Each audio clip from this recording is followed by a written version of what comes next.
இன்னைக்கு நம்ம பார்க்க போறது சாக்கோ சிப்ஸ் மஃபின் அப்படி இல்லைன்னா சாக்கோ சிப்ஸ் கப் கேக்ஸ். கப் கேக்ஸ்க்கும் மஃபின்க்கும் என்ன வித்தியாசம்னா பெருசா ஒரு வித்தியாசமும் இல்லை. கப் கேக்ஸ் வந்து பெருசாவும் பேக் பண்ணலாம், சின்னதாகவும் பேக் பண்ணலாம். மஃபின்ஸ் வந்து சின்னதா கப் சைஸ்ல மட்டும் தான் பேக் பண்ண முடியும். அப்புறம் மஃபின் வந்து ஸ்வீட்டும் கம்மியா இருக்கும், அதுல ஃப்ரூட்ஸ் நட்ஸ் எல்லாம் சேர்த்து பேக் பண்ணலாம். டின்னருக்கு பிரேக்ஃபாஸ்ட்டுக்கு மஃபினை எடுத்துக்கலாம். சரி, இப்போ நம்ம மஃபின் எப்படி செய்யலாம்னு பார்க்கலாம். இன்னைக்கு குக்கர்லயும் செய்ய போறோம், அவன்லயும் செய்ய போறோம். இதுவரைக்கும் நெல்லை அரோமாவை சப்ஸ்கிரைப் பண்ணாதவங்க கீழே இருக்கிற ரெட் கலர் பட்டனை பிரஸ் பண்ணி சப்ஸ்கிரைப் பண்ணிக்கோங்க. அப்படியே அது பக்கத்துல இருக்க பெல் ஐக்கானையும் கிளிக் பண்ணிக்கோங்க. நான் எப்ப வீடியோ போட்டாலும் உடனுக்குடனே உங்களுக்கு வந்து சேரும். குக்கர்ல செய்யறதுக்கு ஒரு குக்கர் எடுத்து கீழே மணல் அப்படி இல்லைன்னா உப்பு தூவிட்டு இந்த குக்கரை கேஸ்கட் வெயிட் போடாம அடுப்புல வச்சு ஒரு 10 நிமிஷம் மீடியமான ஃப்ளேம்ல ப்ரீஹீட் பண்ணிக்கோங்க. இதுக்கு முன்னாடி நான் குக்கர் கேக் போட்டிருக்கேன், அதை வேணா ரெஃபர் பண்ணிக்கோங்க. இதை இப்போ ப்ரீஹீட் பண்ணிடலாம். இதே சமயத்துல அவனையும் ப்ரீஹீட் பண்ணிடலாம். 200 டிகிரி செல்சியஸ்ல 10 நிமிஷம் டோஸ்ட் மோட்ல வச்சு ப்ரீஹீட் பண்ணிக்கோங்க. இப்போ நம்ம கேக் செய்யறதுக்கு அந்த ட்ரே டின்னை ரெடி பண்ணிடலாம். இது வந்து மஃபின் ட்ரே. இது அவன்ல வைக்கிறதுக்காக இந்த ட்ரே எடுத்துட்டு இதுல பேப்பர் கப் லைனர் போட்டுடலாம். இது இந்த cup cake liner paper.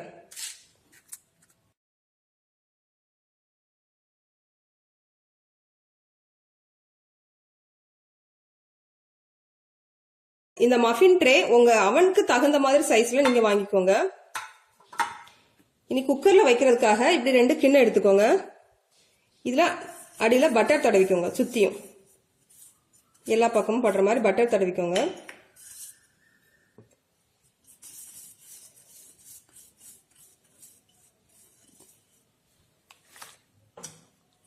Butter தடவிட்டு கொஞ்சமா மைதா அதை உள்ள டஸ்ட் பண்ணிக்கோங்க.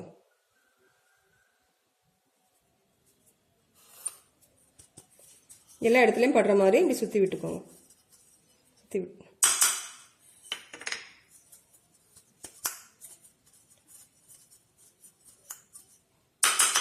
சரி, இது இப்போ ஓரமா இருக்கட்டும்.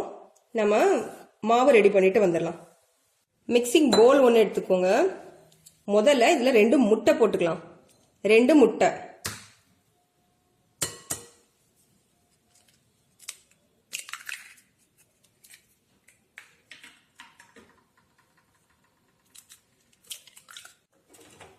இது கூட 3/4 கப் பொடி பண்ண சுகர், சீனி. அப்புறமா 2 டேபிள் ஸ்பூன் எண்ணெய், சன்ஃப்ளவர் ஆயில் எடுத்திருக்கேன். 2 டேபிள் ஸ்பூன் பட்டர். பட்டர் வந்து ரூம் டெம்பரேச்சர்ல இருக்கட்டும். சால்ட், 1 டீஸ்பூன் லெமன் ஜூஸ், ஒரு 1/2 டீஸ்பூன் வெனிலா எசன்ஸ்,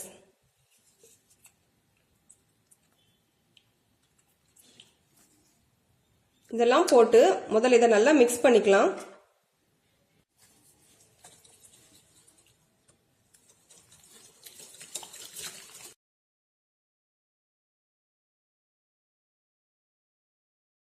பண்ணியாச்சு. இப்போ இது கூட நம்ம மாவு சேர்க்க ஆரம்பிக்கலாம். மாவு எப்படி இந்த ஃப்ளோர் சிஃப்டர் அரிப்புல போட்டுட்டு அது கூட 1 டீஸ்பூன் பேக்கிங் பவுடர் இது போட்டு 2ஐயும் சலிச்சுக்கலாம்.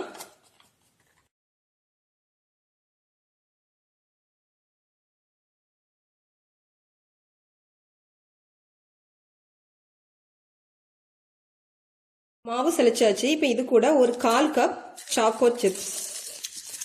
நான் சொல்ற கப் அளவு அப்புறம் டேபிள் ஸ்பூன் அளவெல்லாம் மெஷரிங் கப்புக்குள்ளது.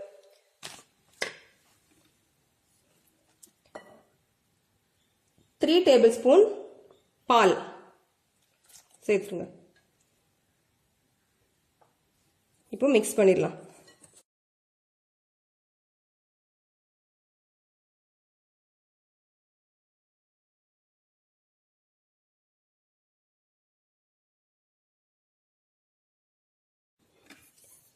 மிக்ஸ் பண்ணியாச்சு. இதை இப்போ மோல்டுக்கு மாத்திரலாம். எல்லா மெஷர்மெண்ட்டுமே கீழே டிஸ்கிரிப்ஷன் பாக்ஸ்ல தெளிவா இருக்கு, அதை பார்த்துக்கோங்க.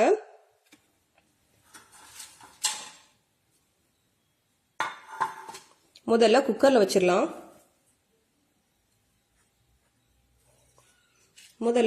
வச்சிடலாம். ஒரு கரண்டி எடுத்து ஃபில் பண்ணிக்கோங்க.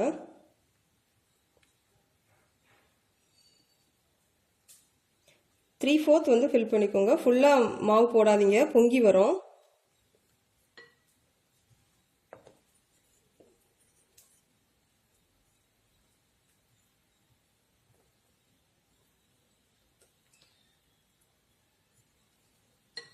வேணும்னா மேல கொஞ்சமா சாக்கோ சிப்ஸ் போட்டுக்கலாம்.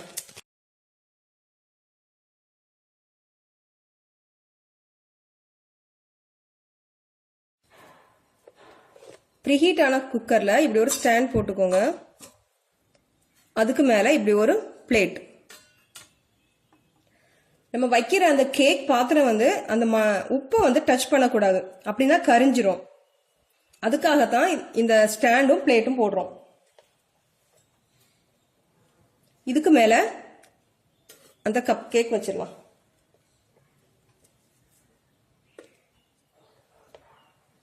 இப்போ குக்கரை மூடிடலாம். குக்கருக்கு கேஸ் கட்டும் வெயிட்டும் விசிலும் தேவையில்லை, இது ரெண்டும் போட வேணாம்.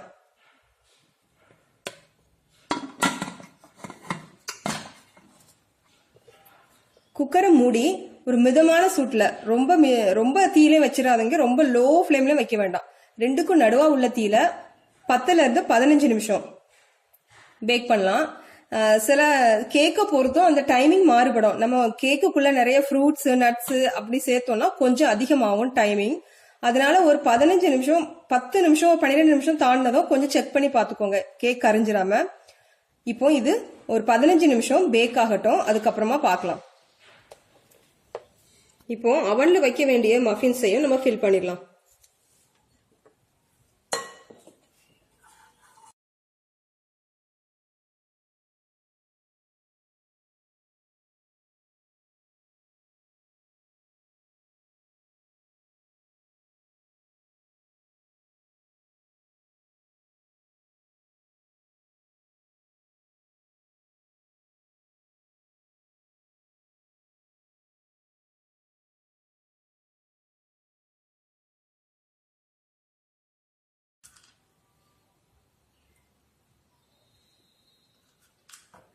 இப்போ இதையும் நம்ம பேக் பண்ணிட்டு வந்துடலாம்.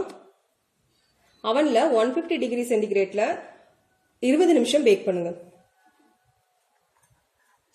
இந்த எடுத்திருக்க மாவுல இருந்து எனக்கு 6 கேக்ஸ் வந்திருக்கு. குக்கர்ல வச்ச கப் கேக் பேக் ஆயிட்டு எனக்கு இது பேக் ஆகிறதுக்கு கரெக்டா 18 நிமிஷம் ஆச்சு. இப்ப வெளியே எடுக்கலாம்.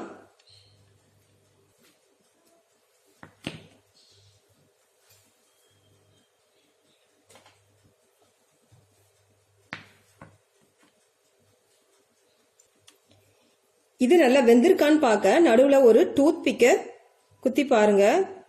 இந்த டூத் பிக் ஓரங்கள்ல ஒட்டாம வந்துச்சுன்னா அது நல்லா வெந்திருக்குன்னு அர்த்தம். இதே மாதிரி எல்லா கேக்குமே பார்க்கணும். இப்போ அவன்ல இருந்தும் கேக்கு வெளியே எடுத்துட்டேன், நல்லா பேக் ஆயிட்டு. இது பேக் ஆகுறதுக்கு எனக்கு கரெக்டா 20 நிமிஷம் ஆச்சு. இப்போ நம்ம குக்கர் கேக்கும் ரெடியா இருக்கு, அவன் கேக்கும் ரெடியா இருக்கு. ரெண்டுமே நல்லா பெர்ஃபெக்டா பேக் ஆயிருக்குது. அதனால அவன் இல்லாதவங்க இப்படி குக்கர்ல நீங்க கேக் செய்து சாப்பிடுங்க. இந்த வீடியோ பிடிச்சிருந்தா லைக் பண்ணுங்க, ஷேர் பண்ணுங்க, என்னோட சேனலுக்கு சப்ஸ்கிரைப் பண்ணுங்க. நன்றி. இது நெல்லை அரோமா ஃபிளேவர்ஸ் ஆஃப் கிச்சன்.